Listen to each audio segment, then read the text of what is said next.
So welcome again. Second lecture में आप सबका स्वागत है। दिख रहा है स्क्रीन पे आपको? ओके, चलो।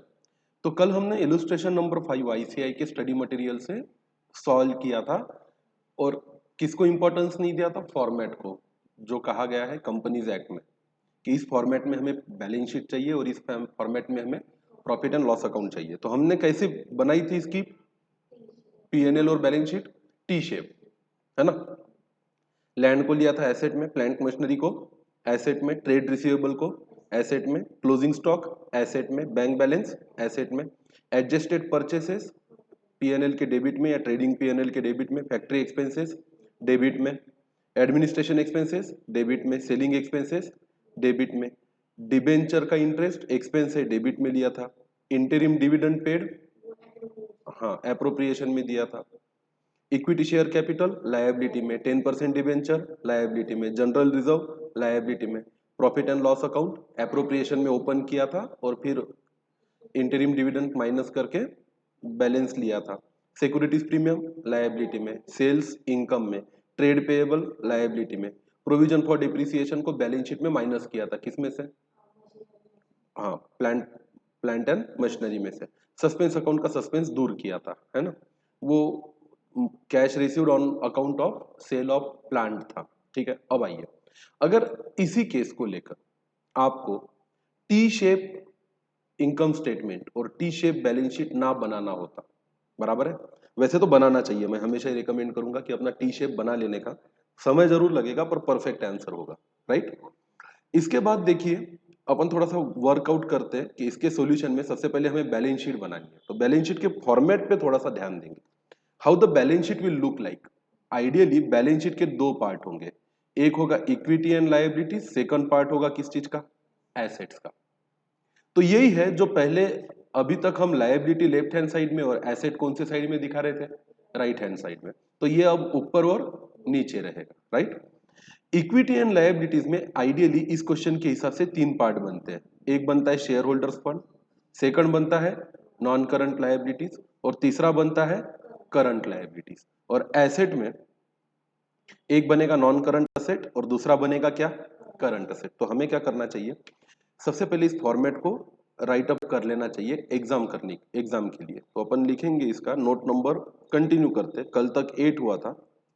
इसको बोलेंगे balance sheet as on 31 March 2022।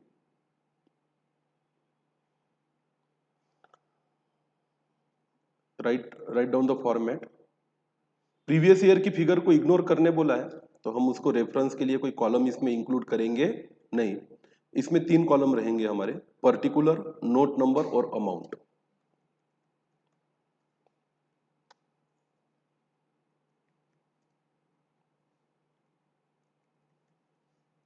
तो चलिए ड्रॉप कर लीजिए, आप थोड़ी ज्यादा लाइंस नीचे ज्यादा छोड़िएगा। मेरा तो क्या है, जैसे मुझे जरूरत पड़ी मैं उसे एडलेस कर सकता हूं। आइए, पर्टिकुलर्स में जो फर्स्ट पार्ट है वो बनेगा इक्विटी एंड लायबिलिटीज का।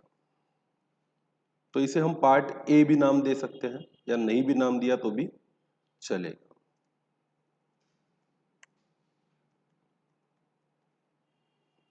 इक्विटी एंड लायबिलिटी में तीन पार्ट। पहला पार्ट किसका? Share holders fund. Share holder funds में सब कैटेगरी में क्या क्या आएगा? एक आएगा शेयर कैपिटल, दूसरा आएगा reserves and surplus.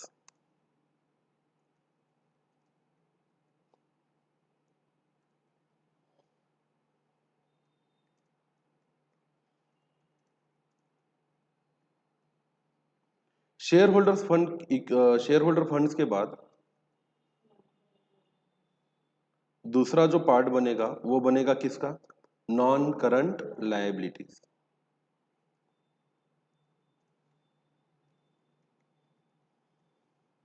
Non current liabilities में हमारे पास अभी फिलहाल के लिए इस क्वेश्चन में सिर्फ लॉन्ग टर्म बोरोविंग्स है। तीसरा जो पार्ट बनाना है इसका सब पार्ट, वो रहेगा आपका करंट लायबिलिटीज का। और आप देखोगे करंट लायबिलिटीज में हमारे पास एक ही चीज है जो है हमारे ट्रेड पेएबल। क्वेश्चन में कभी सन्ड्री क्रेडिटर के नाम से भी दिया जा सकता है। तो दैट्स इट, इतनी ही चीजें इनकी टोटल कर लेनी है। सेकंड जो पार्ट बनेगा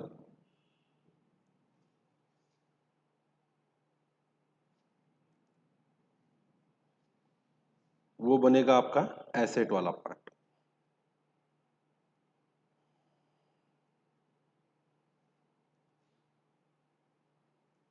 एसेट्स में आपको दो पार्ट करने हैं, एक नॉन करंट असेट और दूसरा करंट असेट का।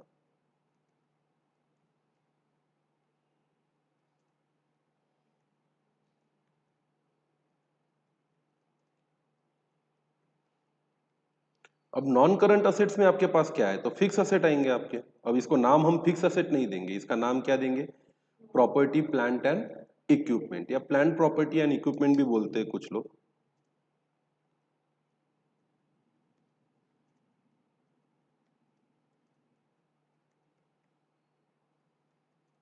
शॉर्ट में इसको पीपीई बोलेंगे।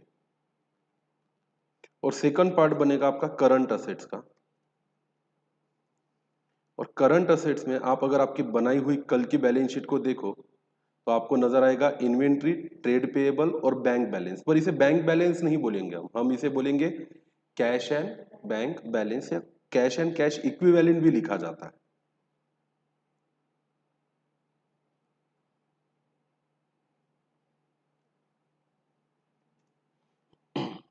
तो inventory, trade receivable, cash and bank balance.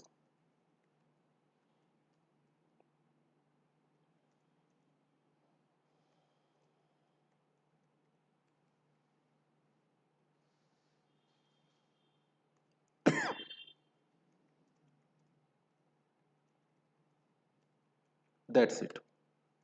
और इसके बाद एसेट साइड की टोटल, है ना। वैसे ही हमें फॉर्मेट बनाना होगा हमारा प्रॉफिट एंड लॉस अकाउंट का। Statement of profit and loss for the year ended 31 March so and so, इसे बनाएंगे हम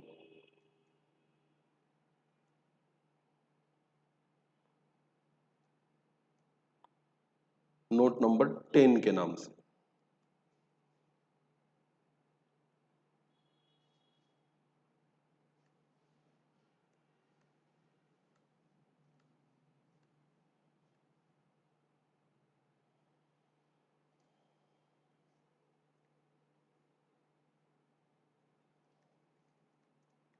statement of profit and loss for the year ended. Balance sheet हमेशा एज ऑन डेट रहेगी, profit and loss का statement for the year ended रहेगा। तो अभी तक हमने कैसा बनाया था प्रॉफिट एंड लॉस का स्टेटमेंट, हमारा टी शेप, डेबिट में एक्सपेंसेस, क्रेडिट में इनकम्स। यहां क्या करना है, यहां फर्स्ट पार्ट रहेगा आपका revenue from operation, second part को आप बोलोगे अदर इनकम। इन दोनों की टोटल जो रहेगी वो कहलाएगा आपका टोटल रेवेन्यू, मतलब टोटल इनकम। तो इनकम पहले लिख लेनी है आपका कहां कहां से हुआ। उसमें भी दो ही हेड करने हैं, सब हेड सारे बाय वे ऑफ नोट्स लिखने हैं। उसके बाद आपको अगला हेड बनाना है एक्सपेंसेस। एक्सपेंसेस के हेड जो है वो बिल्कुल फिक्स रहेंगे। यहाँ पे यहाँ परचेसेस दिया है, इसके जगह पे अपन लेंगे कॉस्ट ऑफ गुड्स सोल्ड, बराबर है, या नेट परचेसेस ही बोलेंगे उसको। यहाँ है फाइनेंस कॉस्ट, यहाँ है आपका डेप्रिसिएशन, यहाँ है आपके अदर एक्सपेंसेस। अब बाकी सारे एक्सपेंसेस आपको इसी में डालने हैं। इसका और भी एक डिटेल फॉर्मेट है, पर मैंने जैसे कि बोला था फॉर्मेट पे चर्चा बाद में करेंगे। पर अगर पहले पता रहे कि फॉर्मेट को यूज कैसे करना है तो फॉर्मेट पढ़ते वक्त हमारा कॉन्सेंट्रेशन और फोकस थोड़ा और ज्यादा रहेगा। इसलिए इनिशियली मैं सिर्फ आपको प्रैक्टिस करवा रहा हूँ एक छोटे से एग्जाम्पल के साथ। पूरा डिटेल फॉर्मेट हम दो क्वेश्चन के बाद पढ़ने वाले हैं। तो चलिए इस तरह से बनाते हैं हम हमारा इसको। इस हेडिंग को ध्यान में रखना, फर्स्ट पार्ट आपको इसमें देना है रेवेन्यू फ्रॉम ऑपरेशन।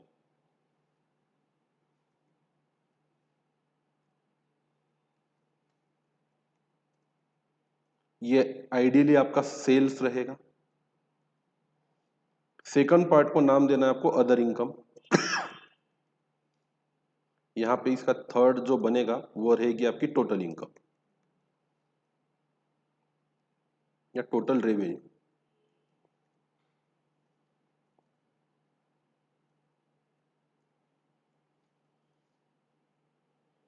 फिर आपको नेक्स्ट पार्ट में लिखने हैं आपके सारे एक्सपेंसेस। अब आपके एक्सपेंसेस में आपका आएगा cost of good sold, finance cost, depreciation and other expenses.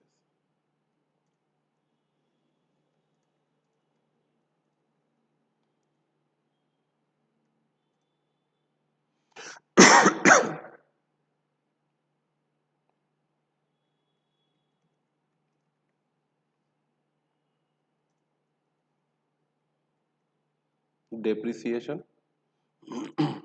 और उसके बाद जो हो रहा है वो है आपके अदर एक्सपेंसेस। इन सब की टोटल करोगे आप अगले लाइन में, जिसको आपने नाम देना है आपके टोटल एक्सपेंसेस।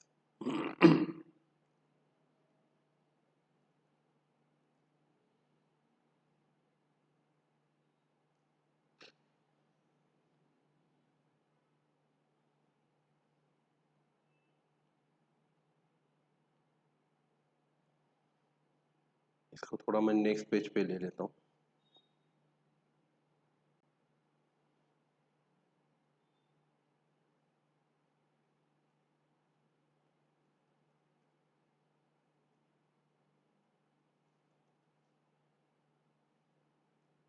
What's wrong?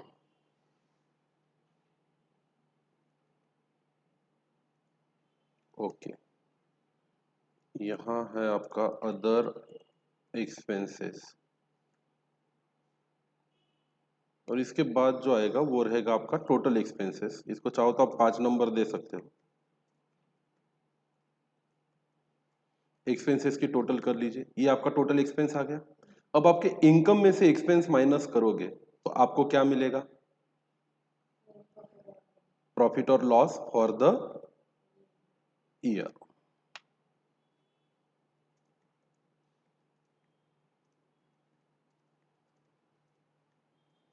चलिए फिर सारा डेटा तो हमारे पास अवेलेबल है, इसमें वैल्यूज डायरेक्ट पुट नहीं करनी है।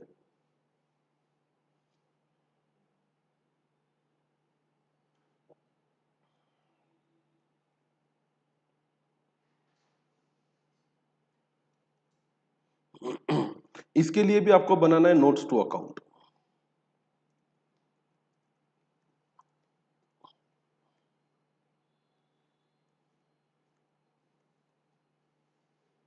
So it's just a time consuming job, but we have no choice but to have to do this.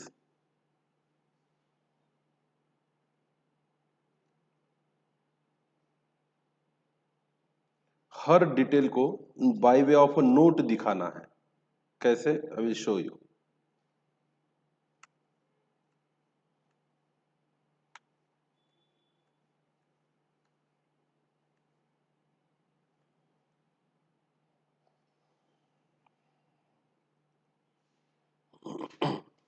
तो चलिए वन बाय वन स्टार्ट करते हैं। हमारी बनी बनाई बैलेंस शीट को ही देखना है, बने बनाए पीएनएल को ही देखना है और उसके हिसाब से हमें बनाना है हमारा नोट्स टू अकाउंट। तो ये है हमारी कल जो हमने बना के रखी थी, क्या? Balance sheet. अब मुझे बताइए इसमें से कौन सा पार्ट किसका हिस्सा बनेगा? शेयर कैपिटल कहाँ जाना चाहिए नए फॉर्मेट के हिसाब से? शेयर होल्डर्स फंड में, बराबर है ना? तो ये जाएगा बेटा शेयर होल्डर फंड के अंदर। उसके बाद अगली कैटेगरी है हमारी रिजर्व्स एंड सरप्लस की। इसमें कौन से रिजर्व्स एंड सरप्लस जाएंगे? जनरल रिजर्व जाएगा, सिक्योरिटीज प्रीमियम जाएगा, रिवैल्यूएशन रिजर्व जाएगा और प्रॉफिट एंड लॉस अकाउंट जाएगा। बराबर है? उसके बाद अगली कैटेगरी है हमारी नॉन करंट लायबिलिटी, जिसमें हमारी लॉन्ग टर्म बोरोविंग है, तो उसमें क्या जाएगा? 10% डिबेंचर। उसके बाद करंट लायबिलिटी ट्रेड पेएबल है, इसमें क्या जाएगा? Trade payable. तो हो गई पूरी लायबिलिटी साइड का हर हेड उसकी सही जगह पे चला गया। उसी तरह देखिए एसेट साइड में पहला है प्रॉपर्टी प्लांट एंड इक्विपमेंट, एक प्रकार के आपके फिक्स एसेट। इसमें आपका लैंड जाएगा, प्लांट एंड मशीनरी जाएगा। उसके बाद आपके करंट असेट में इन्वेंट्री, ट्रेड पेएबल और cash and bank balance, inventory, trade payable, cash and bank balance. और इस तरीके से इस एसेट साइड के हर चीज को हमें वहां पे क्या करना है, ट्रांसफर करना है। अब इसको लिखते वक्त लिखेंगे कैसे? सबसे पहले शेयर कैपिटल के लिए आप बनाओगे नोट नंबर 1। शेयर कैपिटल के लिए क्या बनाओगे? Note number 1। तो नीचे आपको नोट में आना है, आपको लिखना है नोट नंबर 1, और इस नोट नंबर 1 में आपको नाम देना है शेयर कैपिटल। शेयर कैपिटल में काफी सारी चीजें हैं, इसमें से पहली जो चीज है वो है आपका ऑथराइज शेयर कैपिटल, तो वो उसको यहां मेंशन करना है। ऑथराइज शेयर कैपिटल कितना दिया था क्वेश्चन में? 40,000 shares of 10 each.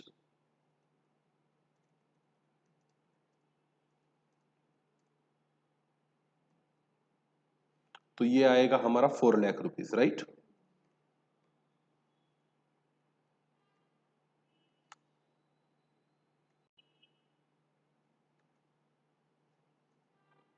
Authorise share capital को एक बार आपने लिख दिया, उसके बाद आपको लिखना चाहिए,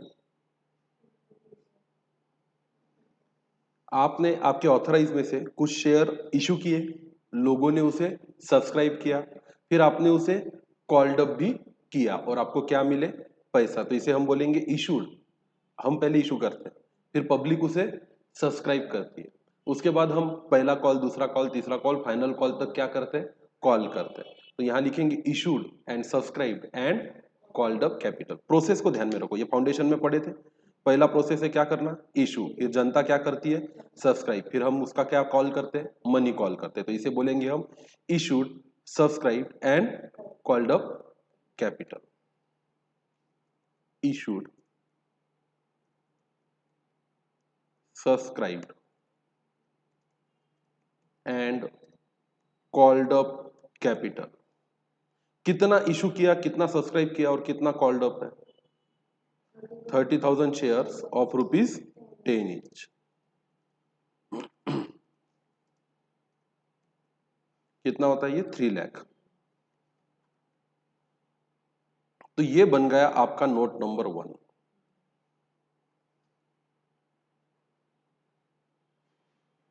बिल्कुल तैयार, बराबर है। इसी की तरह इस नोट नंबर 1 की अमाउंट कितनी आई? 30,000। ये आपको यहां पर जाके बैलेंस शीट के सामने शो करनी है कि हमारा शेयर कैपिटल कितना है? 3 लाख रुपीज है। कहां जाके देखिए इसकी डिटेल्स? नोट नंबर 1 में, नोट्स टू अकाउंट के नोट नंबर 1 में।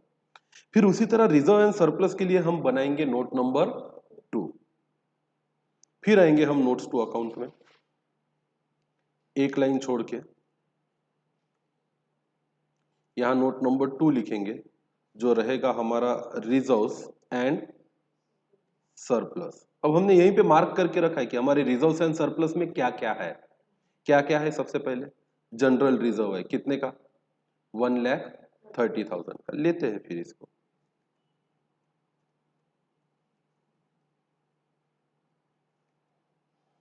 1,30,000। जनरल रिजर्व के बाद क्या है रिजर्व एंड सरप्लस में? सिक्योरिटीज प्रीमियम है, कितने का? 40,000 रुपए का।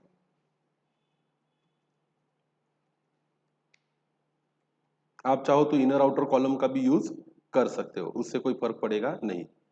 फिर है हमारा रीवैल्यूएशन रिजर्व, कितना? 1,40,000।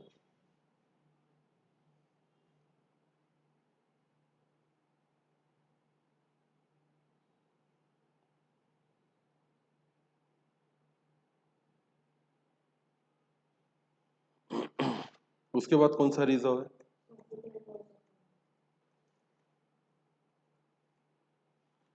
रिवैल्यूएशन रिजर्व 1,40,000, बराबर है। और नेक्स्ट क्या है हमारा? Profit and loss account.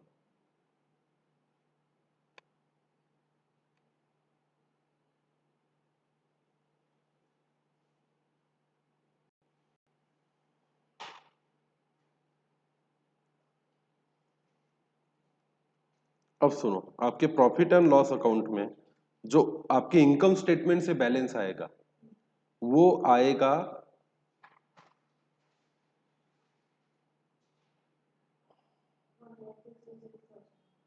1 lakh, नहीं नहीं नहीं, 2,20,000। अच्छा हाँ, तो ये जो क्लोजिंग बैलेंस है कितना, 2,20,000, यही हमें दिखाना है।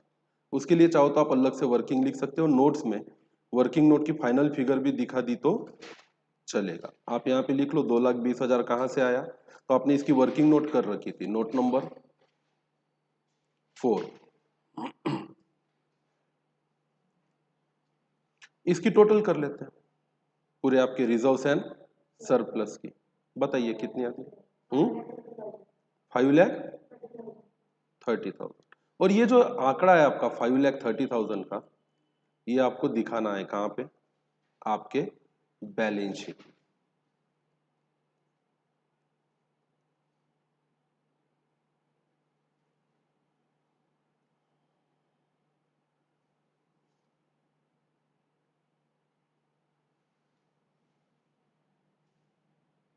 चलिए इसके बाद बनाएंगे अपन हमारी नोट नंबर क्या, 3।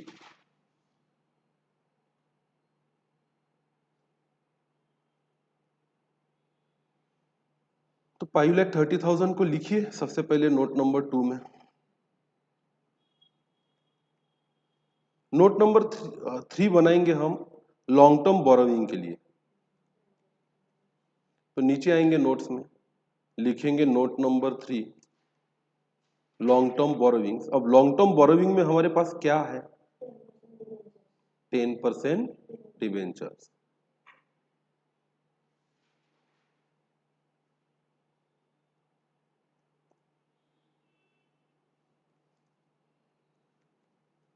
कितने रुपए के भाई, 2 लाख रुपए के, इतना ही है, इसके अलावा कुछ है क्या, नहीं।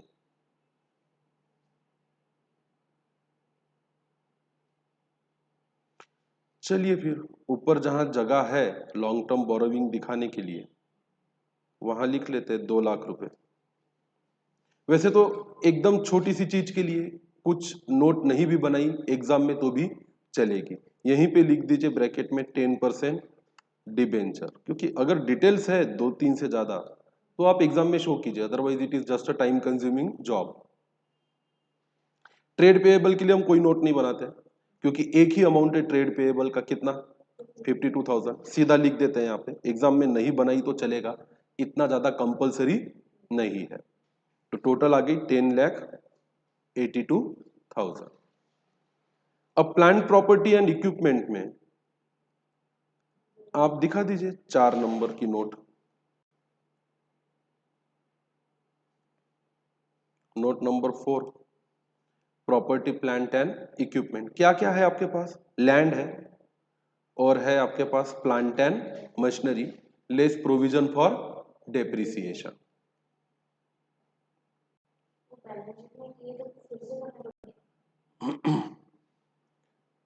नहीं नहीं, ये नोट्स में तो आपको दिखा नहीं है, बराबर है, तो बहुत ज्यादा डिटेल्स में नहीं गए तो उससे कुछ खास बिगड़ने वाला नहीं है। तो मैं बताता हूँ आपको एकदम शॉर्ट में इसको कैसे दिखाना है। सबसे पहले तो आप दिखा दीजिए, आपके पास है लैंड, इसे बोलेंगे एट कॉस्ट। कितनी है land at cost,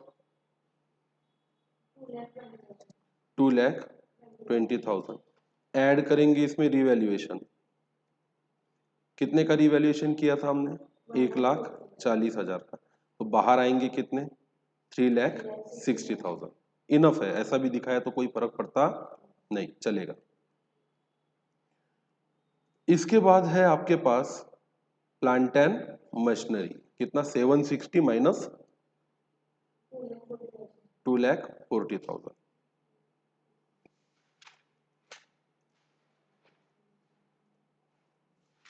at cost,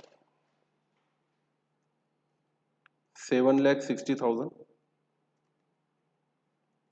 less depreciation का प्रोविजन,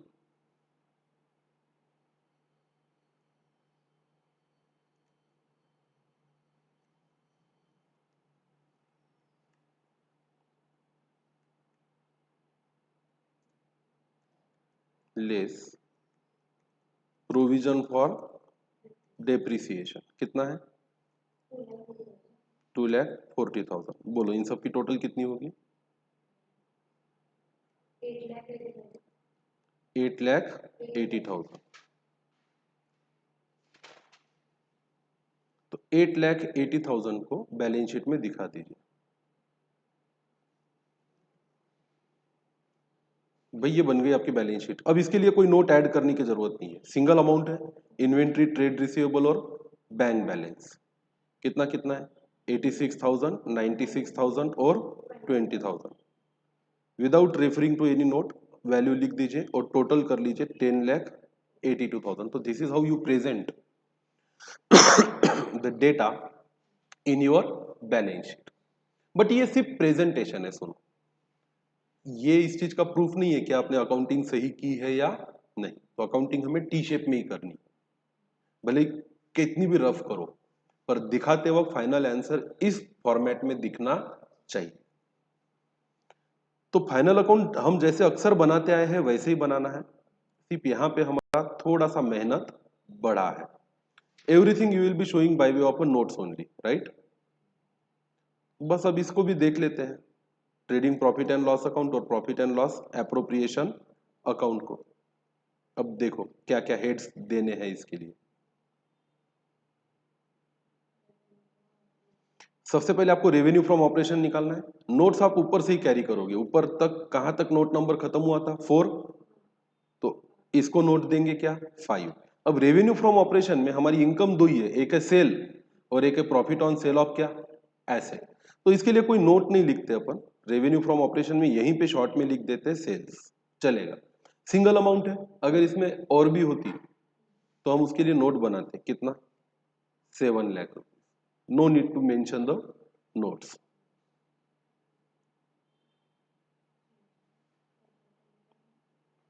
उसके बाद हमारी अदर इनकम में क्या है?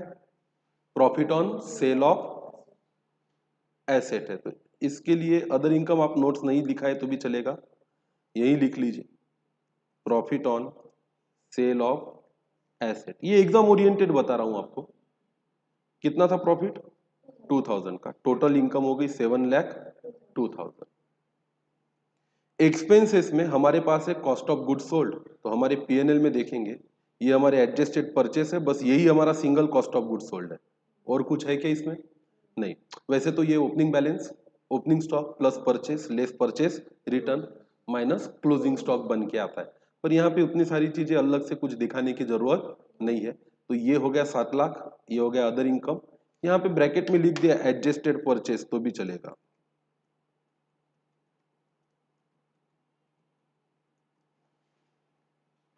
$3,20,000। अब फाइनेंस कॉस्ट में क्या आएगा? तो ये आपका इंटरेस्ट जो आप पे करते हो ना, किसी भी प्रकार का इंटरेस्ट, डिबेंचर को दो या बैंक को दो, उसको क्या नाम से पुकारेंगे हम? Finance cost. यहां पे अभी इंटरेस्ट ये वर्ड यूज नहीं करेंगे। कितना है फाइनेंस कॉस्ट? 20,000। अब इसके लिए भी कोई नोट अलग से दिखाने की जरूरत नहीं है। इंटरेस्ट ऑन डिबेंचर एक ही चीज है। अगर इंटरेस्ट ऑन बैंक लोन भी होता है, इंटरेस्ट ऑन डिबेंचर होता, और अगर इस तरीके के 2 या 3 होते तो उसके लिए क्या बना लेते हम? नोट्स बना लेते। Depreciation again a single amount है, ये रहा। कितना? 76,000। क्या कोई जरूरत नहीं, एग्जाम में भी इसके लिए नोट बनाओ ऐसा कोई रिकमेंडेशन नहीं है। हाँ, अदर एक्सपेंस के लिए बनाना पड़ेगा। ऊपर 4 नंबर तक नोट आई थी, यहाँ पे 5। अब यहाँ पे आप देखिए आपके पीएनएल में क्या क्या छूटा हुआ है। Factory expenses, administration expenses, selling expenses. Factory, administration और सेलिंग, ये तीनों ही एक्सपेंसेस हम यहां से नोट नंबर 5 में दिखाएंगे, जिसका नाम रहेगा अदर एक्सपेंसेस।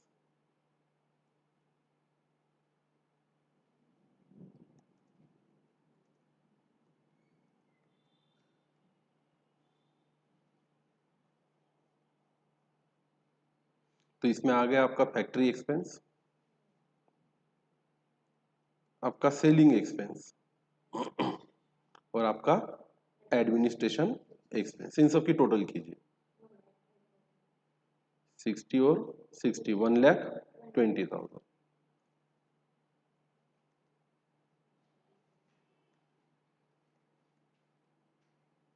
अब इसको दिखा दीजिए आप अपने फेस ऑफ द पीएनएल पे। 1,20,000 और सारे एक्सपेंसेस की टोटल कर लीजिए कितनी आती है 5,36,000। अब इनकम में से एक्सपेंस माइनस कीजिए कितना बचा 1,66,000। ये आपका प्रॉफिट और लॉस फॉर द ईयर है बिफोर एप्रोप्रिएशन। चाहो तो आप लिख भी सकते हो प्रॉफिट और loss for the year before appropriation. That's it, this is how we made it. अब नेक्स्ट क्वेश्चन पर चले। चलो तो क्या करेंगे अगले क्वेश्चन में भी हम पहले अपनी देसी क्या बनाएंगे बैलेंस शीट। तो चलिए नंबर दीजिए आप।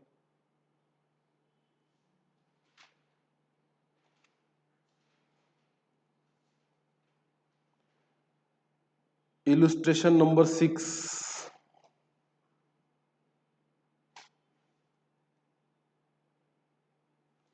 आईसीआई के स्टडी मटेरियल के page number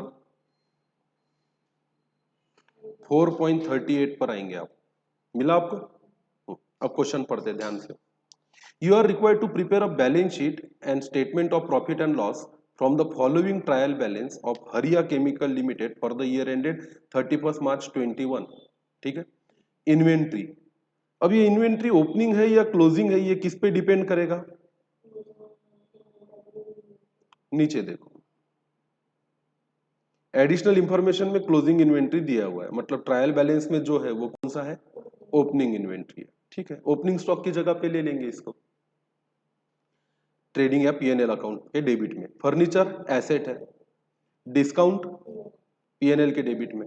loans to director asset है, एडवर्टाइजमेंट एक्सपेंस है, बैड डेट एक्सपेंस है, कमीशन एक्सपेंस है, परचेस एक्सपेंस है, प्लांट एंड मशीनरी एसेट है, रेंटल्स रेंट का एक्सपेंस है, करंट अकाउंट एसेट है, बैंक का करंट अकाउंट है, कैश बैलेंस एसेट है, interest on bank loan expense है, प्रिलिमिनरी एक्सपेंसेस एसेट है, बैलेंस शीट में दिखेगा। What is the preliminary expenses? Company के बनने से पहले जो आपके क्या हुए हैं एक्सपेंस। अब इसका जन्म कैसे होता है इसकी कहानी सुनो, फिर बाद में अपने को डिटेल में पढ़ना भी है इसके बारे में। अब क्या था कि एक्स वाई और जेड तीनों ने तय किया कि हम एक कंपनी बनाएंगे। ठीक है, इन्होंने कंपनी बनाने की प्रोसेस स्टार्ट की 1 जनवरी को। ठीक है, तो इसमें से तीनों ने तय किया कि let the x bear all the expenses of formation of company. तो एक्स अपने सीए के पास गया, उसकी फीस पे की। कंपनी के इनकॉर्पोरेशन के लिए जो भी स्टैम्प ड्यूटी और फीस पे करनी होती है वो पे की। कंपनी के बनने से पहले और भी कई सारे खर्चे आए, जैसे कंपनी के नाम का बोर्ड बनाया, रेंट एग्रीमेंट बनाया, कुछ स्टैम्प पेपर खरीदी किए, कुछ डिजिटल सिग्नेचर सर्टिफिकेट बनवाए। तो कुल मिला के एक्स ने अपनी जेब से कंपनी को बनाने के लिए 10,000 रुपीज खर्चा किया। अब यह खर्चा तब हुआ था जब कंपनी बनी भी नहीं थी। फिर क्या हुआ? पहले दिन कंपनी बनी, ये कंपनी की बैलेंस शीट। कंपनी के शेयर होल्डर्स ने कितना शेयर कैपिटल है यहाँ पे 25 लाख रुपए का, बराबर है। कंपनी के शेयर होल्डर्स ने पहली बार शेयर इशू किए, शेयर कैपिटल आ गया 25 लाख रुपए का, और कंपनी के पास बैंक बैलेंस आ गया कितने रुपए का 25 लाख रुपए का। ये कंपनी की बुक में बनी पहली एंट्री। बैंक अकाउंट को डेबिट 25 लाख रुपए और शेयर कैपिटल को क्रेडिट कितना 25 लाख रुपए। फिर मिस्टर एक्स आया पहले दिन मीटिंग में, वो बोला चलो कंपनी तो बन गई। कंपनी ने क्या इशू कर दिए? शेयर्स भी इशू कर दिए। अब कंपनी के बैंक अकाउंट में क्या है? पैसा भी है। अब एक काम करो, ये कंपनी बनने से पहले मेरी जेब से 10,000 रुपया खर्चा हुआ था, तो कंपनी का तो फर्ज बनता है ना कि ये 10,000 किसको वापस दे दे? एक्स को। फिर तीनों डायरेक्टर्स ने, तीनों शेयर होल्डर ने मिलकर एक रिजोल्यूशन पास किया कि चलो सबसे पहला काम ये करते कि मिस्टर एक्स को इस 25 लाख रुपए में से कितने रुपए दे देते? 10,000। तो क्या जर्नल एंट्री पास की उन्होंने? पता है, प्रिलिमिनरी एक्सपेंस अकाउंट को डेबिट किया कितना 10,000 और बैंक अकाउंट को क्रेडिट किया कितना 10,000। तो this is the first entry in the book of the second entry in the books of the company. First entry shares को इशू करना, सेकंड एंट्री प्रिलिमिनरी एक्सपेंसेस का क्या करना? पेमेंट। ये पैसा किसको देने में आया? एक्स के पर्सनल अकाउंट में ट्रांसफर कर दिया होगा, या कैश निकाल के एक्स को नकदी में दे दी होगी। तो जैसे ही किया तो बैंक में कितना पैसा बचा, 24,90,000 और बैलेंस शीट में एक एक्सपेंस दिख रहा है जिसका नाम क्या है, प्रिलिमिनरी एक्सपेंस, कितने का, 10,000 का। क्या बैलेंस शीट अभी भी टैली है? हाँ।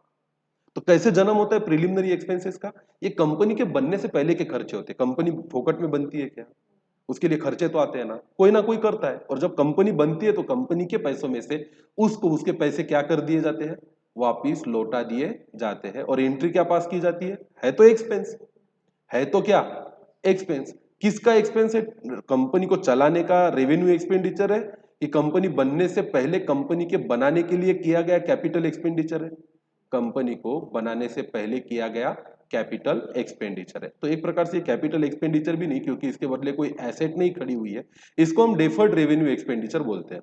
ओवर द पीरियड 10,000 को हम थोड़ा थोड़ा करके कहां राइट ऑफ करेंगे, पीएनएल में राइट ऑफ करेंगे, अगर इंस्ट्रक्शन दी गई है तो। ठीक है, तो फिलहाल के लिए तो इस प्रिलिमिनरी एक्सपेंसेस को कहां दिखाएंगे अपन, पीएनएल में कि बैलेंस शीट में? कहां दिखाया आंसर में, देखो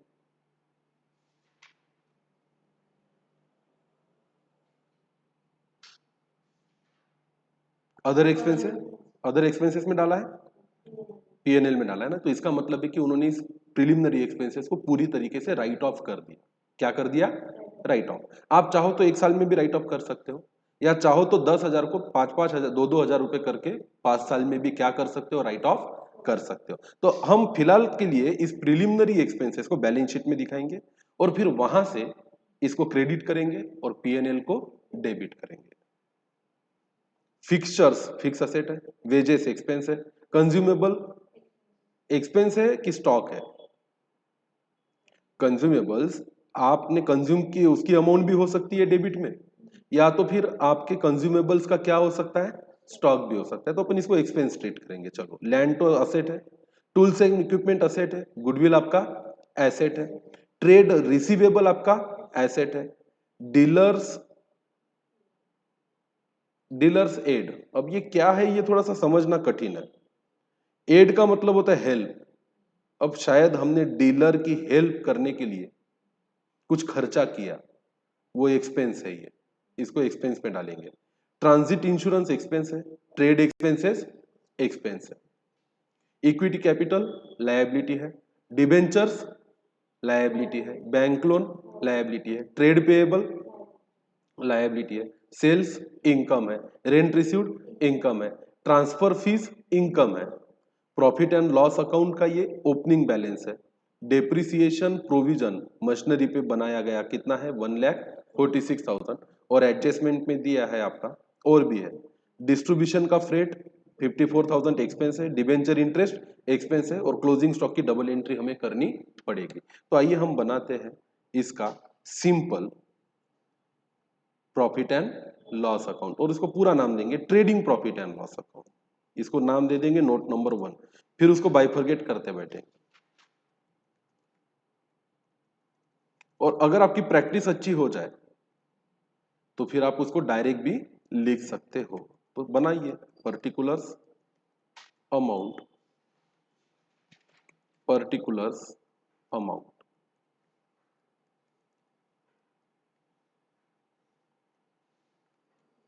नोट नंबर 2 में हम बनाएंगे बैलेंस शीट।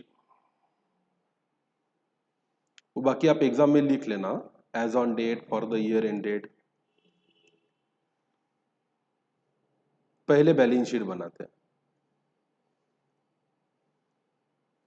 क्योंकि जब फाइनल नोट्स बनाओगे तो शेड्यूल 3 के हिसाब से बैलेंस शीट पहले बनानी है और इनकम स्टेटमेंट बाद में बनाना। चलिए ठीक है, पुट अप करते हैं things one by one. Inventory opening stock है कितना, 6,80,000। अमाउंट बताओ फटाफट। उसके बाद क्या है, फर्नीचर एसेट है 2 लाख। उसके बाद क्या है, डिस्काउंट डेबिट वाला है, एक्सपेंस है कितना, 40,000। उसके बाद एसेट है लोन टू डायरेक्टर्स,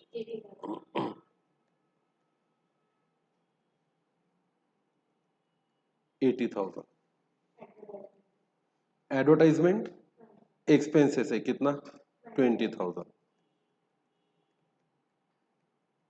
उसके बाद बैड डेट एक्सपेंस है कितना? 35,000। उसके बाद कमीशन एक्सपेंस है 1,20,000। उसके बाद परचेसेस एक्सपेंस है कितना? 90,000। 19,000।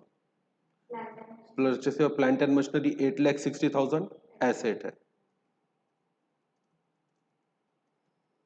8,60,000। उसके बाद रेंट, रेंट बोलो या रेंटल बोलो, कितना? 25,000। रेंटल हो गया। उसके बाद क्या है आपका? बैंक का करंट अकाउंट 45,000 और कैश 8,000। बैंक 45,000 और कैश 8,000 एसेट है। उसके बाद interest on bank loan 1,16,000 expense है।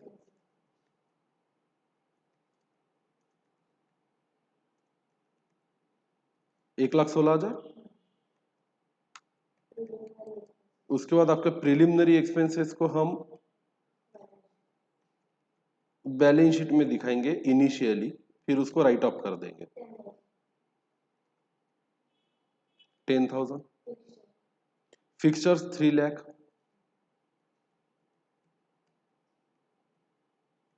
फिक्सचर्स के बाद क्या है आपका? वेजेस पे किए कितने? 9 लाख।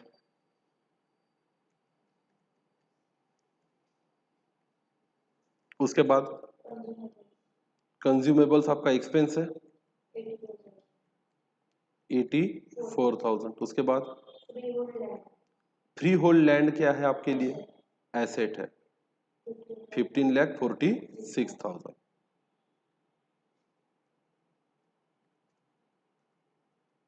15,46,000। चलो आगे बढ़ते हैं। टूल्स एंड इक्विपमेंट 245 एसेट है आपके।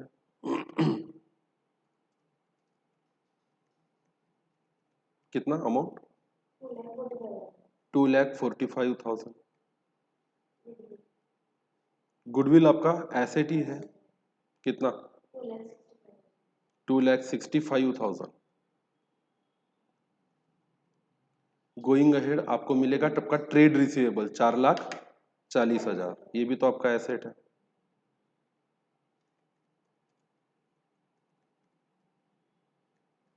$4,40,000। What next? Dealer said expense है, एक्सपेंस में डाल दीजिए।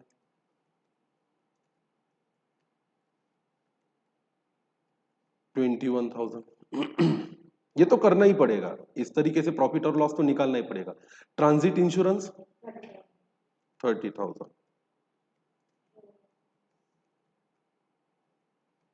उसके बाद ट्रेड एक्सपेंसेस कितना? 37,000।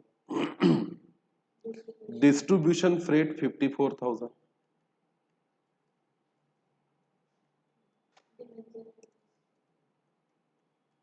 54,000। उसके बाद डिबेंचर इंटरेस्ट 55,000।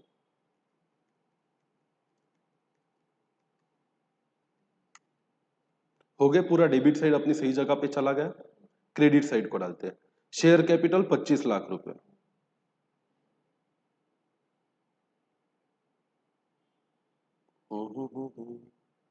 अच्छा मैंने यहाँ पे उल्ट, कोई बात करने की जरूरत नहीं है।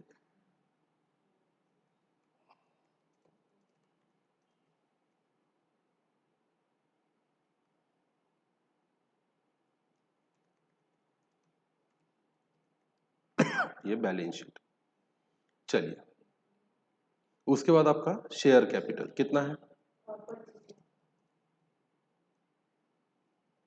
Share capital 25 lakh. उसके बाद है आपका 11% डिबेंचर कितना? 5 लाख। उसके बाद बैंक लोन कितना? 6,45,000। उसके बाद ट्रेड पेबल्स, लायबिलिटी आपकी कितना? 2,81,000। सेल्स आपकी इनकम है कितना? 68,000।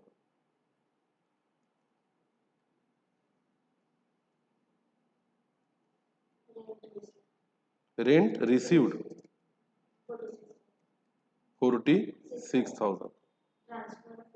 Transfer fees 10,000।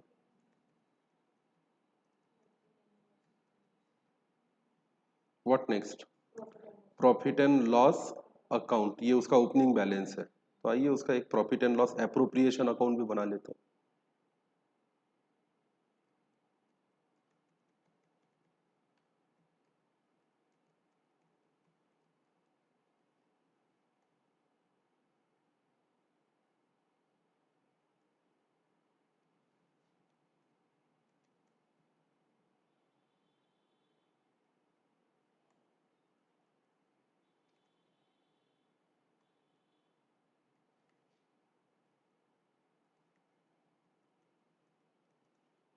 बोलिए भाई, ओपनिंग बैलेंस कितना है? 1,39,000। क्रेडिट में आएगा कि डेबिट में? शाबाश, 1,39,000। उसके बाद क्या है हमारा? डेप्रिसिएशन का प्रोविजन। तो एक काम करते हैं, बैलेंस शीट में से किसका डेप्रिसिएशन?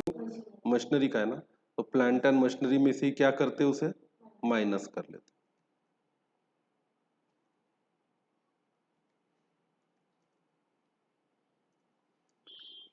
1,46,000।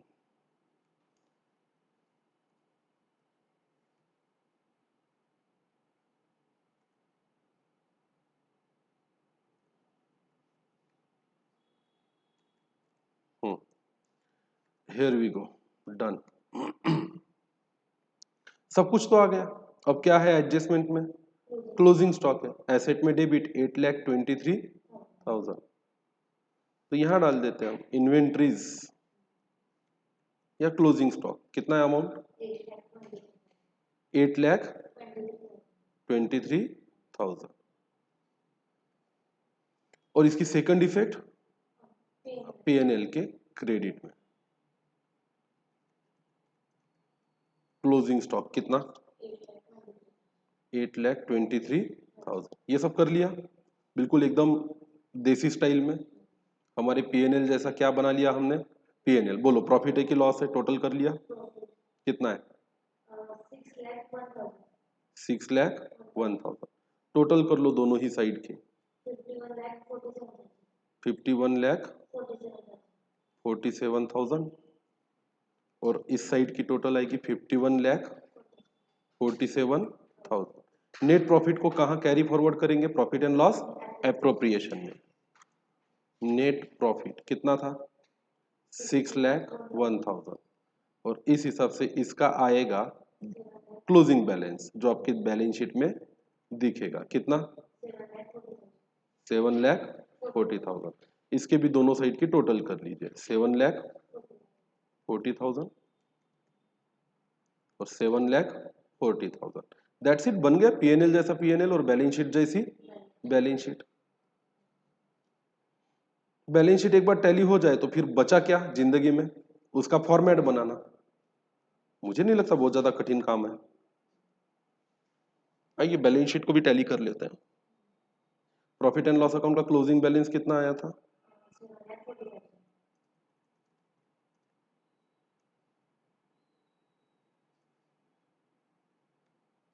7,40,000। तो बताइए भाई, बैलेंस शीट की टोटल कितनी आई आपकी?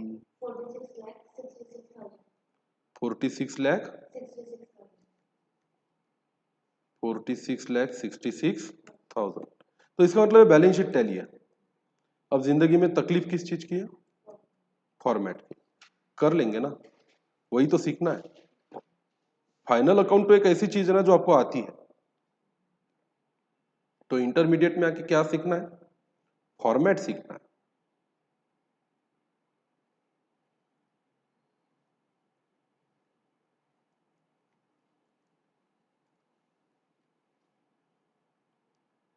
ऑल राइट, चलो भाई बैलेंस शीट भी हमारी बन के रेडी है। अब हम ये देखेंगे कि इसमें से कौन सी चीज कौन से जगह पे जानी चाहिए। तो बैलेंस शीट का सबसे पहले क्या बनाते हैं अपन, फॉर्मेट बनाते हैं। देखो बैलेंस शीट में क्या दिखेगा, इक्विटी एंड लायबिलिटीज पहला पार्ट बराबर है, उसमें तीन part, share holders fund, non current liability और करंट लायबिलिटी। उसके बाद एसेट, उसमें नॉन करंट एसेट, उसमें पीपी, और पिछले क्वेश्चन में नहीं था इस क्वेश्चन में है, फिक्स एसेट या नॉन करंट एसेट दो टाइप के होते हैं, एक होते हैं टेंजिबल और एक होते हैं इनटेंजिबल, तो दोनों को इसी की कैटेगरी में डालना है। करंट असेट्स में आपके पास जो जो है वो डालेंगे, इसमें एक कैटेगरी और बढ़ गई जिसमें है short term loans and advances. तो हम देखते हैं कौन सी चीज कहां जाएगी, पहले लायबिलिटी साइड की बोलो। शेयर कैपिटल कहां जाएगा, शेयर कैपिटल में। शेयर कैपिटल के बाद अगला टाइप कौन सा है, रिजर्व एंड सरप्लस, उसमें क्या डालेंगे हम, प्रॉफिट एंड लॉस अकाउंट। उसके बाद है हमारा लॉन्ग टर्म बोरोविंग, इसमें क्या डालेंगे, 11% डिवेंचर। बैंक लोन कौन सा है हमें नहीं पता, शॉर्ट टर्म है या लॉन्ग टर्म है, मानते हैं कि लॉन्ग टर्म का है, बराबर है। अब बैंक ओवरड्राफ्ट होता तो वो करंट लायबिलिटी कहलाता, बैंक ओडी होता तो क्या कहलाता, करंट लायबिलिटी। भाई बैंक का लोन है तो लॉन्ग टर्म होगा, तो 11% डिबेंचर और बैंक लोन को कहां डाल देते हैं लॉन्ग टर्म। करंट लायबिलिटी में क्या आएगा, ट्रेड पेएबल। तो आइए ना फिर एक एक करके वन बाय वन आराम आराम से शांति शांति से बनाते हैं फॉर्मेट बैलेंस शीट का।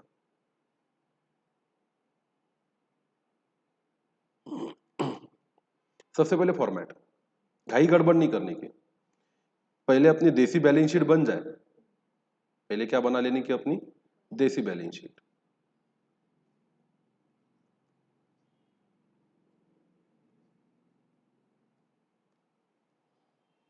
Note number 4 balance sheet, notes और अमाउंट लिखते हैं हम इसमें आराम से।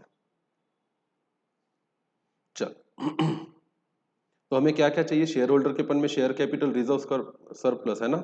लॉन्ग टर्म क्या चाहिए, बोरोविंग्स चाहिए, और करंट लायबिलिटीज में ट्रेड पेएबल, इतनी चीज है ना हमारे पास। ओके, करंट असेट में प्लांट प्रॉपर्टी एंड इक्विपमेंट है,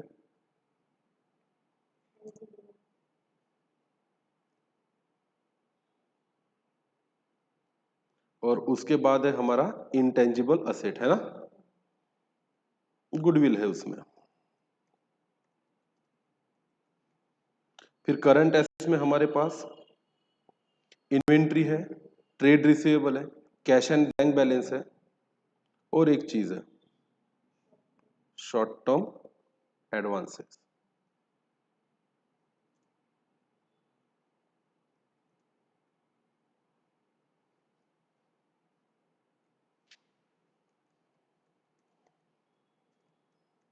अब इसमें कौन सी चीज आएगी उसकी स्टडी करते हैं और उसी हिसाब से लिखते हैं। स्टिल आई एज्यूम कि आप लोग बहुत नए हो इस नए फॉर्मेट के लिए, तो इसको शांति से और आराम से ही पढ़ेंगे, कोई घाई नहीं, कोई गड़बड़ नहीं। उसके बाद हम हमारे पीएनएल का भी फॉर्मेट बना के रख देते हैं ठीक है, मैं वहीं से लेके आता हूं लास्ट क्वेश्चन से।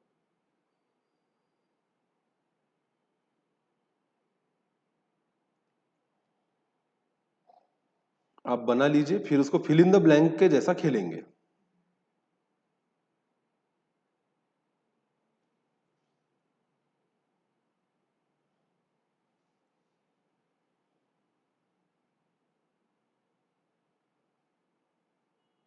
कैटेगरीज देख लेना क्या क्या दिखती है, statement of profit and loss for the year.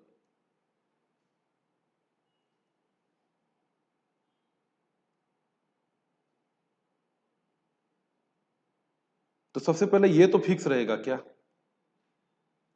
Revenue from operation,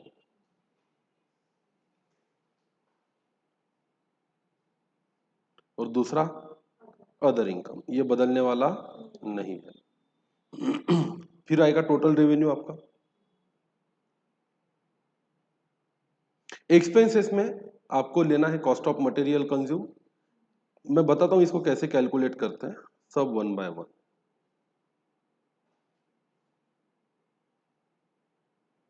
यहां पे कॉस्ट ऑफ गुड्स सोल्ड लिखा था, यहां लिखेंगे कॉस्ट ऑफ मटेरियल कंज्यूम्ड,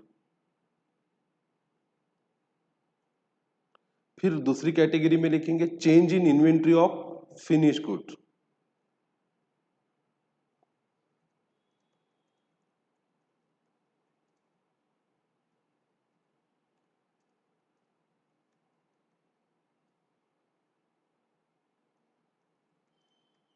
ये पॉजिटिव भी हो सकता है, निगेटिव भी हो सकता है। How it will come, show I will show you. अब जितनी भी सैलरी और वेजेस है उसके लिए एक अलग हेड है जिसका नाम है एम्प्लॉय बेनिफिट एक्सपेंसेस। क्या नाम से दिखाने का, ये नाम ध्यान में रखने का, ये नाम चेंज होगा नहीं, ये कहलाएगा एम्प्लॉय बेनिफिट एक्सपेंसेस। और यहां पर हम वो हर चीज दिखाएंगे जो सैलरी है और वेजेस है, या फिर कन्वेंस है, या फिर वेजे एम्प्लॉयज के लिए और लेबर्स के लिए जो भी किया गया खर्चा है। फाइनेंस कॉस्ट रहेगा और अदर एक्सपेंसेस रहेगा। इसको क्वेश्चन में डेप्रिसिएशन नहीं है ना।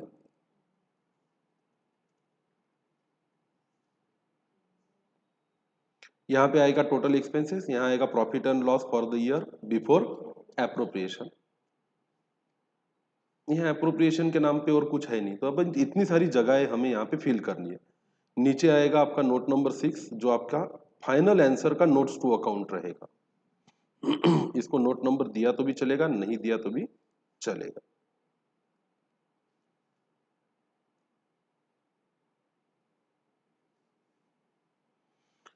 ऑल राइटी, चलिए स्टार्ट करते हैं वन बाय वन। तो आपको किस चीज पे ध्यान देना है, सबसे पहले अपनी बनाई हुई बैलेंस शीट पे, और इसी का कॉपी पेस्ट हमें करना है किसमें, इस फॉर्मेट में। और बाद में कोशिश करनी है हो सके तो अपनी पुरानी टी शेप वाली प्रैक्टिस छोड़कर सीधे सीधे हम क्या बना सकने चाहिए, फॉर्मेट बना सकने चाहिए। तो बताइए क्या इस क्वेश्चन में ऑथराइज शेयर कैपिटल दिया हुआ है क्या? नहीं दिया, कहीं पे भी दिया हुआ नहीं है। नहीं दिया तो खामखा हमें लिखने की जरूरत नहीं है। एग्जाम में भी इसके लिए कोई नोट नहीं लिखी तो भी चलेगा। अब है ही नहीं कुछ, तो रहता तो दिखा दो, नहीं तो बिल्कुल फाइनल एग्जाम में इन सब चीजों पे क्या मत वेस्ट करो, टाइम वेस्ट मत करो। कितना है हमारा शेयर कैपिटल, 25 लाख। ये फिगर आ गई, दिखा दो। यहाँ पे कोई नोट नंबर देने की जरूरत नहीं है, डिटेल्स है तो ही नोट नंबर देने की। रिजर्व्स एंड सरप्लस में क्या है, बस एक अमाउंट है, कौन सा, प्रॉफिट एंड लॉस अकाउंट। बस यहीं पे ब्रैकेट में लिख दो ना भाई।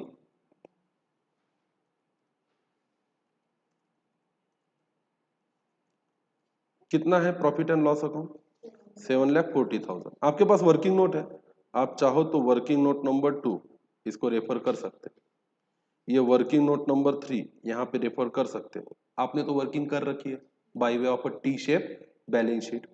लॉन्ग टर्म बोरोविंग में क्या कुछ ज्यादा चीजें हैं क्या, दो चीजें हैं, एक है 11% डिबेंचर और एक है क्या, बैंक लोन।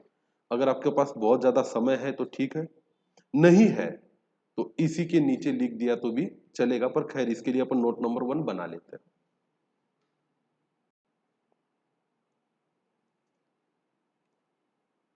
लिखो फिर नोट नंबर 1 में long term borrowing.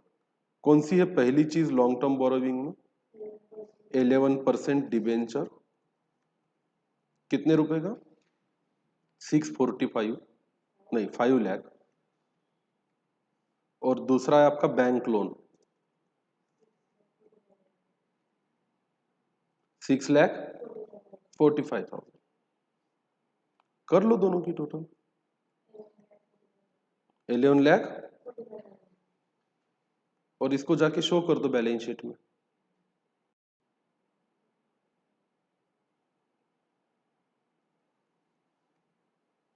$11,45,000। Trade payable में और कुछ है क्या, नहीं, बस एक सिंगल अमाउंट है क्या, 2,81,000। दिखा दो 2,81,000। No need to show any note and anything. Total कर लो, वही जो आपकी है 46,66,000। फिक्स असेट में क्या क्या है आपके पास, देखो फर्नीचर आएगा, plant and machinery let's, depreciation आएगा, कितना आता नेट बाहर इसका, 7,40,14,000 ये आएगा। उसके बाद फिक्सचर्स आएंगे आपके, फ्री होल्ड लैंड आएगा, टूल्स एंड इक्विपमेंट आएगा, दैट्स इट। 1 2 3 4 5। आइए इसके लिए नोट बनाते हैं। नोट नंबर क्या? 2। नाम देंगे उसको property plant and equipment.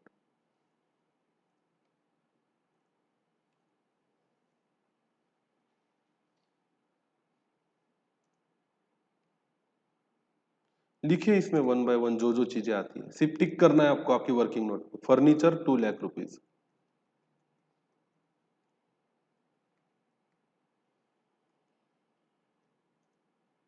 Furniture के बाद अगला है आपका plant and machinery less provision for depreciation. कितना है प्लांट एंड मशीनरी? 8,60,000। लेस करना है आपको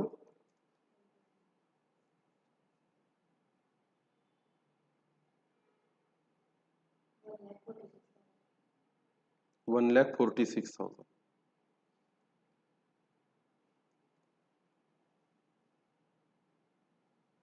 अच्छा, हमने हमारी पुरानी वर्किंग में इसको राइट ऑफ नहीं किया क्या? प्रिलिमिनरी एक्सपेंसेस को राइट ऑफ कर देते, थोड़ा सा आपका होगा खोड़ तोड़, पर इसको कर ही लीजिए। ये प्रिलिमिनरी एक्सपेंसेस 10,000 है, आउटर कॉलम में लिखे ना, इसको इनर कॉलम में लिखिए। नीचे लिखेंगे रेस रिटर्न ऑफ, कितना? 10,000। बाहर आएगा कितना? 0।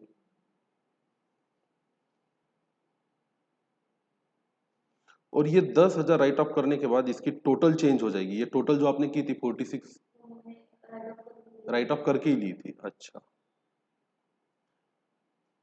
और यहाँ पीएनएल के डेबिट में है क्या?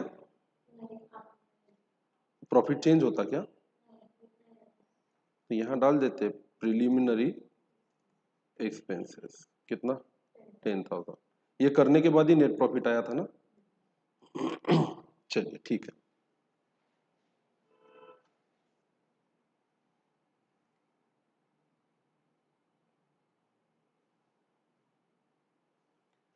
आइए क्या बना रहे थे अपन? हाँ, लेस प्रोविजन फॉर डेप्रिसिएशन। उसके बाद प्लांट एंड मशीनरी के बाद क्या था? Fixtures 3 lakh rupees. उसके बाद फ्री होल्ड लैंड कितनी?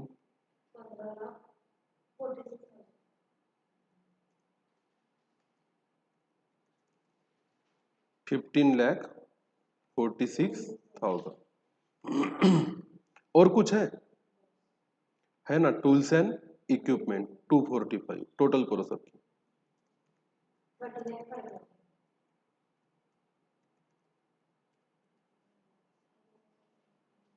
2,45,000।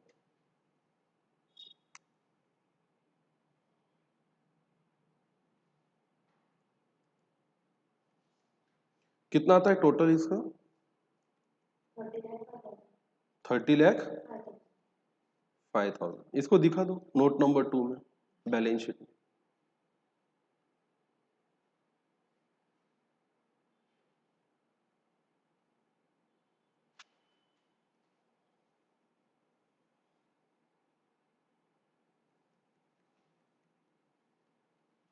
चलिए भाई आगे बढ़ते हैं। इनटेंजिबल एसेट्स में कुछ है नहीं हमारे पास सिवाय किसके? गुडविल के। तो इसके लिए कोई नोट नंबर देने की जरूरत नहीं है। कितना है गुडविल? 2,65,000। तो हमें ये काम करना है कि यहां से हमने गुडविल भी ले लिया, तो गुडविल को भी क्या करो? टिक करो। इसके बाद इन्वेंट्री में कुछ नया नहीं है, एक सिंगल अमाउंट है 8,23,000। तो कोई नोट नंबर देने का नहीं। इन्वेंट्री कितना है बेटा अमाउंट? 8,23,000। उसके बाद ट्रेड रिसीवेबल्स है हमारे पास, और हमारी बनाई हुई बैलेंस शीट में ट्रेड रिसीवेबल 4,40,000 सिंगल अमाउंट है। ये सिंगल अमाउंट यहां पे दिखा देंगे। उसके बाद जो अगली कैटेगरी है वो है कैश एंड बैंक बैलेंसेस की। इसमें अब दो तरीके के बैलेंस है, एक है कैश इन हैंड और एक है बैंक बैलेंस। तो इसके लिए क्या बना लेते हैं? नोट्स। तो आप डाल दो इसके लिए note number 3।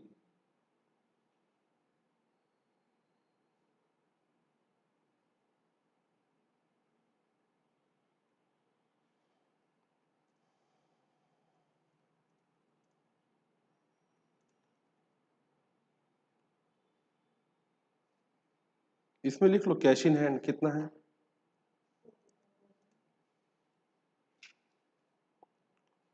8,000, cash at bank 45,000।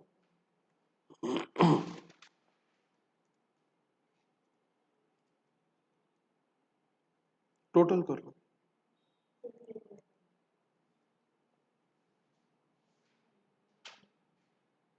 कितना, 53,000।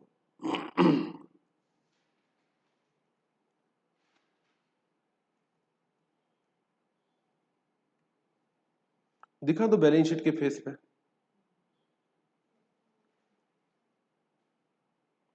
53,000। अब देखो एसेट साइड में क्या छूटा है जो लेने में नहीं आया, loan to director. Preliminary expenses तो हमने राइट ऑफ कर डाले थे, है ना, ये तो बाहर जीरो हो गया था। तो एक ही चीज बची है and that is the loans to director. ये अदर एडवांसेस में डाल सकते हो। तो शॉर्ट टर्म एडवांसेस में if there is nothing to show separately, यहीं पे लिख दो लोन्स टू डायरेक्टर, एक ही आइटम है ना इसमें। एग्जाम में भी फेस पे इतना सब थोड़ा बहुत लिखा तो चलेगा, उसके लिए कोई सजा नहीं है, नहीं उसके मार्क्स कटते।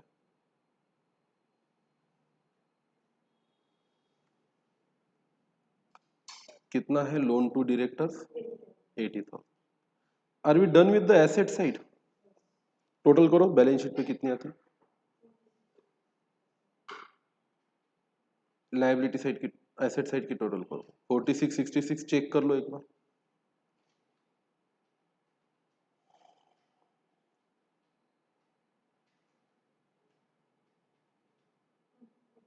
आ गई। अब हमारा बनाया हुआ टी शेप पीएनएल हम लेंगे और उसी में से चीजों को चुन चुन के यहां वर्कआउट करेंगे और लिखेंगे।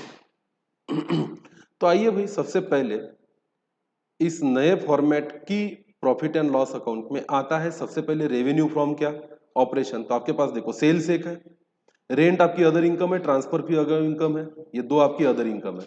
Closing stock will not form part of your income, right, वो एडजस्ट हो जाएगा opening stock plus closing stock के साथ। उसको बोलेंगे हम चेंज इन क्या, इन्वेंट्री। मैं बताता हूँ, उसका विजुअल भी करवाता हूँ आपको। तो यहाँ पे लिखे रेवेन्यू फ्रॉम ऑपरेशन, कोई नोट नंबर देने की जरूरत नहीं, सिंगल अमाउंट है 42,68,000। अदर इनकम में क्या है भाई, दो चीजें, तो फिर इसके लिए नोट बना लीजिए। ऊपर की नोट 3 नंबर पे खत्म हुई थी, अगली नोट क्या रहेगी, 4 नंबर। तो आइए फिर यहाँ पे नोट नंबर 4 बनाते हैं, इसको बोलेंगे अदर इनकम। एक ही चीज रहती तो उधर ही नाम लिख देते, ठीक है ना। वैसे दो चीजें भी एक के नीचे एक लिखी तो कोई सजा नहीं मिलती, पर ठीक है। रेंट रिसीव्ड और ट्रांसफर फीस,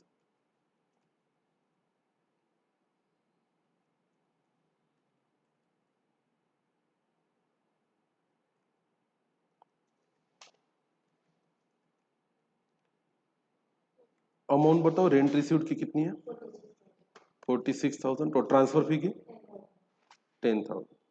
टोटल करो दोनों की, 56,000।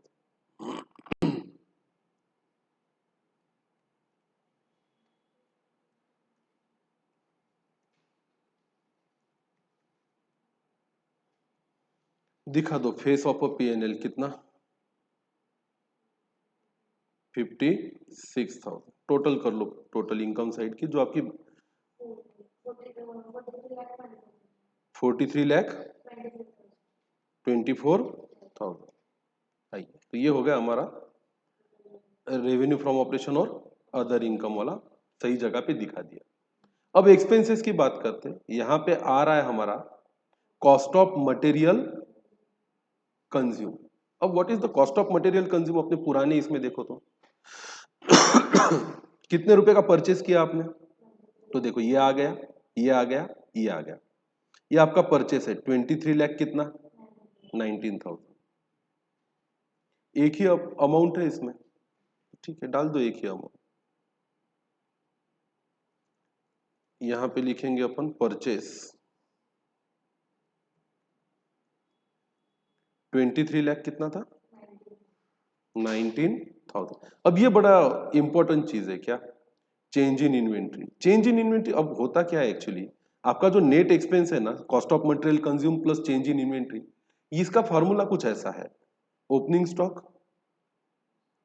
Plus purchase minus closing stock. तो यहां पे सिर्फ परचेस दिखाया आपने, अब बचा क्या, ओपनिंग माइनस क्लोजिंग। तो ये रहा आपका ओपनिंग स्टॉक, इसमें से ये क्लोजिंग स्टॉक क्या कर दो, माइनस। तो मुझे बताइए ये आपके पीएनएल में क्या फर्क पड़ता अगर आप ओपनिंग स्टॉक 6,80,000 इधर लिखते, माइनस इसमें से 8,23,000 करते, और प्लस या माइनस फिगर इधर दिखाते, तो क्या ये प्रॉफिट लॉस चेंज होता था क्या, नहीं। Just a matter of showing ना, ये क्लोजिंग स्टॉक इधर दिखाने के बजाय इसको इधर से क्या किया, माइनस किया, बस उसी को बोलेंगे हम चेंज इन क्या, इन्वेंट्री। तो आइए उसकी नोट बनाते, चेंज इन इन्वेंट्री 5 नंबर की नोट बनाएंगे।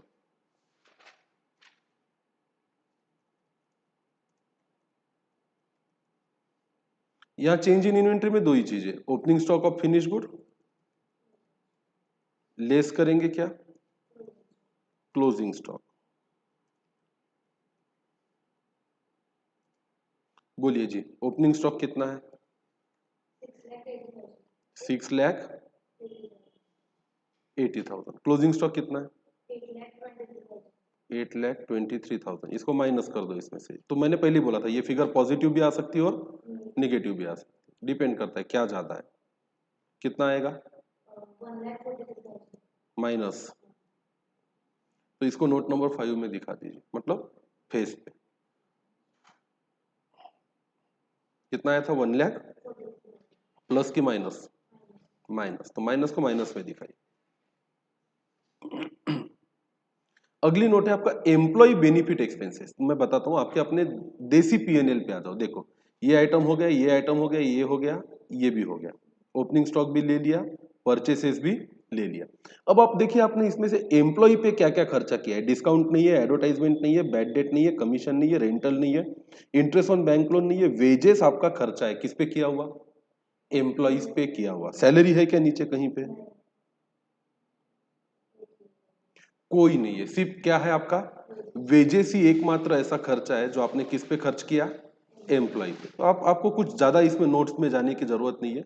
एम्प्लॉय बेनिफिट एक्सपेंसेस में ब्रैकेट में अगर सिंगल फिगर है तो लिख दीजिए, वेजेस एंड सैलरी दोनों होता तो क्या बनाते, नोट्स बनाते। कितना है वेजेस, 9 लाख।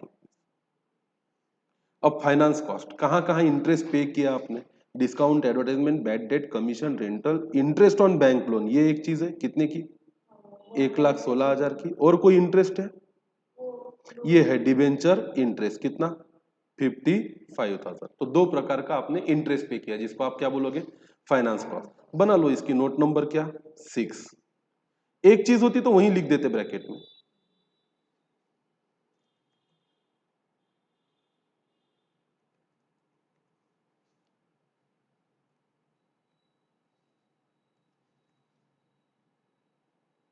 फाइनेंस कॉस्ट, बताइए कौन सी फाइनेंस कॉस्ट है भाई, इंटरेस्ट ऑन बैंक लोन, और दूसरा है interest on debenture.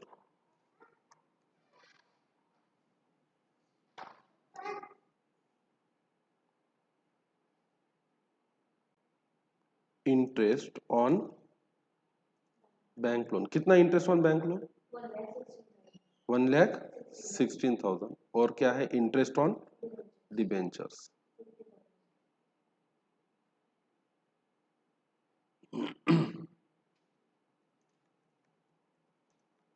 Interest on debentures 55,000। दोनों की टोटल कर लो, 1,71,000। ये कहलाएगी आपकी फाइनेंस कॉस्ट। जाके इसको चिपका दो यहाँ पे, 1,71,000। अब क्या बचा, वो सब अदर एक्सपेंसेस है। देखो अपने देसी वाले बैलेंस शीट पे आ जाओ, ये डिस्काउंट बचा है, अदर एक्सपेंस है, एडवर्टाइजमेंट अदर एक्सपेंस है, बैड डेट अदर एक्सपेंस है, कमीशन अदर एक्सपेंस है, रेंट अदर एक्सपेंस है, कंज्यूमेबल अदर एक्सपेंस है, डीलर एड अदर एक्सपेंस है, ट्रांजिट इंश्योरेंस अदर एक्सपेंस है, ट्रेड एक्सपेंस अदर है, डिस्ट्रीब्यूशन फ्रेट अदर है, और ये प्रिलिमिनरी एक्सपेंसेस अदर एक्सपेंसेस। आओ फिर अदर एक्सपेंसेस की क्या करते हैं अपन टोटल। उसके लिए इन्होंने नोट नंबर 12 बनाया, आप अपना नोट नंबर बना लो जैसा भी बनता है।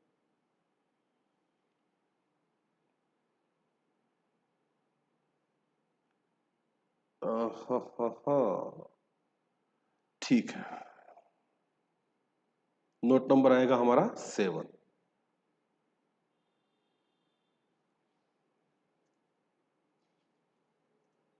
अदर एक्सपेंसेस, चलो भाई एक लंबी चौड़ी लिस्ट बना के उसकी क्या करनी है टोटल।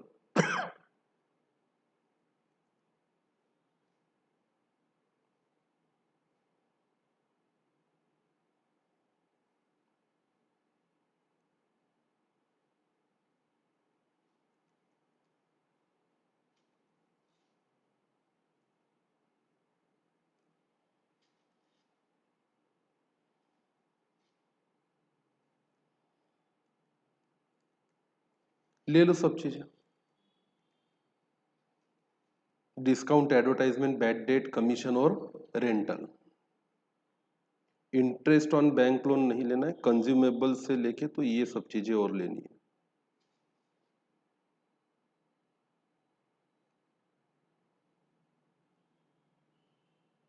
प्रिलिमिनरी एक्सपेंसेस भी लेना है, और इन सब की आपको करनी है टोटल। कितना आता है?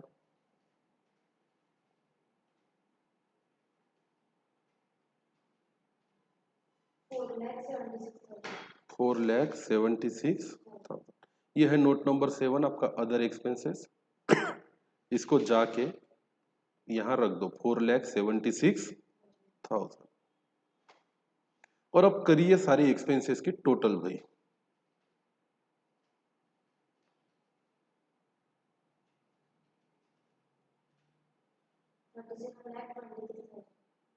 ₹37,00,000।